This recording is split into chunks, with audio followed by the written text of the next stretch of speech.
Assalamualaikum Pak Bais, sebagai Ketua Pelaksana MAD Musyawarah Antar Desa Nasional, latar belakang dari MAD Nasional ini apa sih? Musyawarah Antar Desa Nasional ini adalah inisiasi dari desa-desa, mulai dari 5 desa di Yogyakarta, terus 25 desa di Banyumas dan beberapa desa di Kabupaten Brebes, yang kemudian sama-sama dalam memiliki keterbatasan untuk menggali potensi sumber daya yang ada di desa, yang mana hari ini di seluruh desa di Indonesia kita adalah menghadapi pandemi COVID-19. Kemudian dari beberapa desa tersebut terjadi musyawarah, jadi diskusi yang akhirnya melahirkan musyawarah antar desa nasional.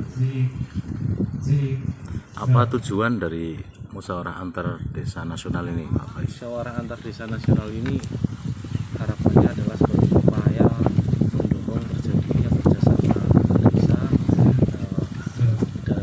menjadi upaya mendorong terjadinya kerjasama antar desa, sehingga desa mampu untuk bertukar baik pengalaman maupun pengetahuan dan ataupun potensi-potensi sumber daya yang ada di desa melalui output bentukan dari yang harapannya MAD, bentukan dari acara MAD ini, yakni Badan Kerjasama Antar Desa Nasional. Yang diundang siapa aja ini, Pak Bais? Kami yang pasti mengundang seluruh kepala desa yang ada di Indonesia. Kami juga mengundang Gus Menteri dari Kementerian Desa dan dari beberapa pegiat-pegiat desa serta dinas-dinas yang menaungi desa. Kalau yang sudah konfirmasi, kira-kira berapa peserta yang mau hadir nih? Karena kita dalam pandemi COVID-19 ini, jadi keterbatasan kerumunan ini kemudian menjadi kami punya batas maksimal untuk mengikuti acara ini secara leisure, itu hanya 100 kepala desa mewakili dari 30 provinsi. Kalau dalam MAD itu, musyawarah itu kan harus melibatkan BPD. BPD pesertaannya di mana, Pak Bais? Betul, sesuai kita merujuk pada Permendagri 96 bahwa musyawarah antar desa itu harus memenuhi 3 unsur delegasi, diantaranya adalah unsur pemerintah desa, unsur BPD, dan unsur masyarakat.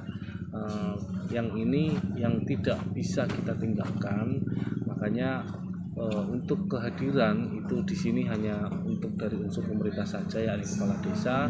Kemudian 2 unsur lainnya tetap mengikuti secara virtual sebagai memenuhi syarat peraturan Menteri Dalam Negeri tentang kerjasama antar desa. Terus nanti dalam acaranya kan ada 2 hari ya?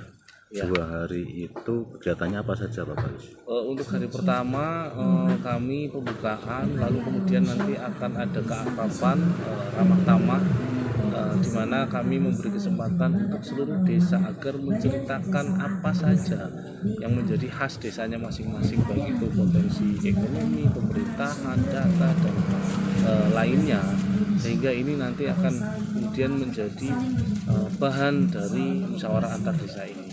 Yang selanjutnya pada malam harinya nanti akan langsung dimulai musyawarah antar desa tentang pembahasan ADART dan bentuk-bentuk kerjasama yang akan dilaksanakan dari bentukan Badan Kerjasama Antar Desa yang dibentuk dalam MAD ini. Outputnya nanti MAD ini apa ini? Ada 2 hal yang mendasar harapan kami dari adanya musyawarah antar desa ini. Yang pertama adalah terbentuknya Badan Kerjasama Antar Desa Nasional dan BUMDes bersama Indonesia. Itu sudah dipikirkan atau sudah akan ditindaklanjuti dengan bentuk RKTL, rencana kerja tindak lanjut setelah MAD ini? Ya, pasti. Harapannya dengan bentukan BKAD nasional ini, lalu kemudian sebagai jembatan untuk kerjasama antar desa-desa di 4 bidang, tidak hanya di bidang ekonomi saja, namun juga bidang pemerintahan, bidang ekonomi, bidang advokasi, dan yang terakhir adalah bidang data. Ini yang kemudian dari BKAD ini bisa memfasilitasi kerjasama dari desa-desa. Lalu yang untuk bidang kedua, terutama di bidang ekonomi, kami berharap dalam pembentukan BUMDes Bersama Indonesia ini nanti akan menjadi solusi bagi seluruh BUMDes dalam mengembangkan sektor usahanya masing-masing.